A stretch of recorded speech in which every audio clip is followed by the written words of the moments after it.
Oh, think, yes, maybe? all right. All And, right, cauliflower, yeah. I think. Yes. Yes. I was Summary. reading a book recently, and they pointed out how many words we had for colour, and how Yes. incredibly few we have for taste. I've also noticed how men don't ever know what coloured things are. Oh, really? Like women always have like five types of colours it could be. Men will be like, is that blue? Is that green? Yeah, I think maybe we have like Really? maybe it's just the men I know. I wouldn't have agreed with that, but then okay. I suppose I'm relying on my own. I love the extraordinary variety of colour. Anyway, we've got an interview to do. We have. Yes. There's extraordinary colours in this film. There are, aren't they? It's a beautiful bit of animation. And it's got this very happy quality to it, so that all the complications of modern day life can be forgotten for an hour and a half. I kind of wonder, because when I think of the animation I watched as a child, and then you see what's available now.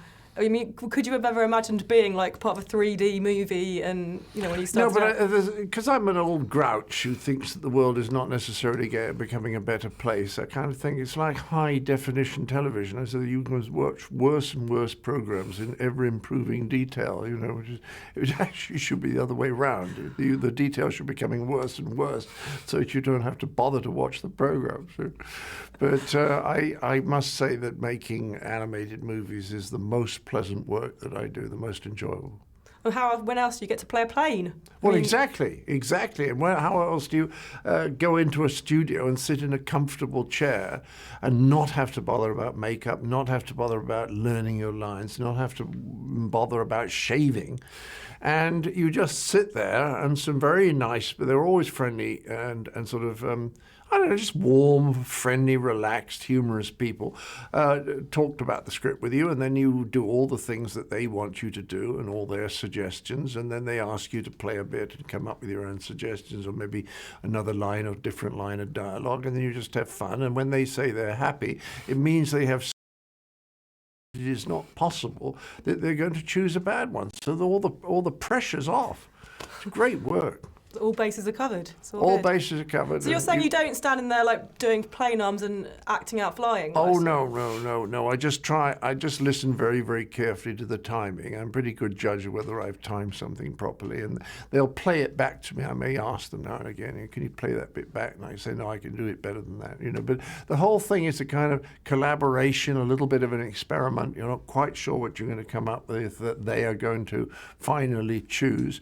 And when you walk out of the studio, they could probably cut together almost 4 or 5 different performances from what you've done, so you have to trust them at that stage. But I've been very lucky with the people I worked with, particularly with Crude, or the Crudes, which I drafted the first couple of scripts, and particularly with Shrek. They were absolutely marvelous. And this Disney bunch, they were very well organized. And it's, as I say, it's such a pleasant experience. And is it nice as well, that sort of thought that, because you're obviously part of adult adult culture for TV. Yeah. Is it nice to now feel like you can also be part of this sort of children's culture? Yes, and I think what attracts a lot of us acting folk to animated movies is the very fact that it's pitched at kids. So it's a sort of basically a simple and happy world, and nothing is too complicated. But also there are jokes in there for the parents. So you're entertaining the kids and the parents at the same time, which is an extraordinary thing to be able to do. And I think you feel very good about that. I can't think of anything nicer than making a movie that the whole family can go to. And there's also, I love that there's always a nice message. There's a nice message about getting out of your comfort zone, about overcoming your fears. That's right. Is that something, are you good at doing that yourself? I don't think I'm very good at doing it, but I watched Jeffrey Katzenberg doing it for DreamWorks, and how he took the Crude story that I'd had a hand in the early stages, and how he'd changed the emotions. Of course, the emotional arcs for the characters are much simpler than they would be in an adult movie, but they still have to be very, very carefully calculated, I think it's fair to say.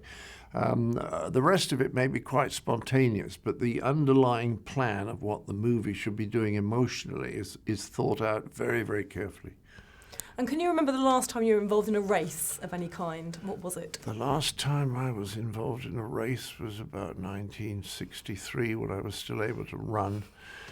before my hip replacement and my knee replacement, and I was never very good at running. So I never found racing terribly interesting. Just occasionally I'd get interested in something, but by and large, horse racing, car racing, and even human being racing leaves me relatively cold. I love ball games and I love team games. So you're not? Would you say you're competitive?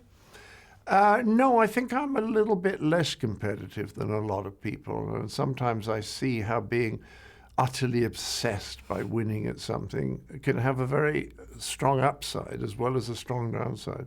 And just finally, what's next for you? When are we going to see you on screen or on stage? Or Well, I'm doing 38 shows in Canada, starting in September, October, and then Dubai. Then, when in the gaps between performing, which I do mainly because of the alimony, of course, I've said enough about that. I'm working on my autobiography, which is very interesting because I've always been, well, not always, but I've become pretty good at dialogue. But writing for the printed page, having to tell the narrative in words, not just through what the characters say and the movements and when they go in and out of a building or go through a door or something, that took me some time to get a handle on. But I think I'm doing it well now. And I really enjoy it, but I like taking breaks. I like to do a burst of 6 weeks writing and then take a break. Otherwise, I think you can get a little bit stale. good. Thank you very much. Okay. It was nice to talk to you. Thank you, Louise. Thank Bye-bye. you. He's looking for the sympathy vote. He's out of breath. Buffed out at the moment. interview.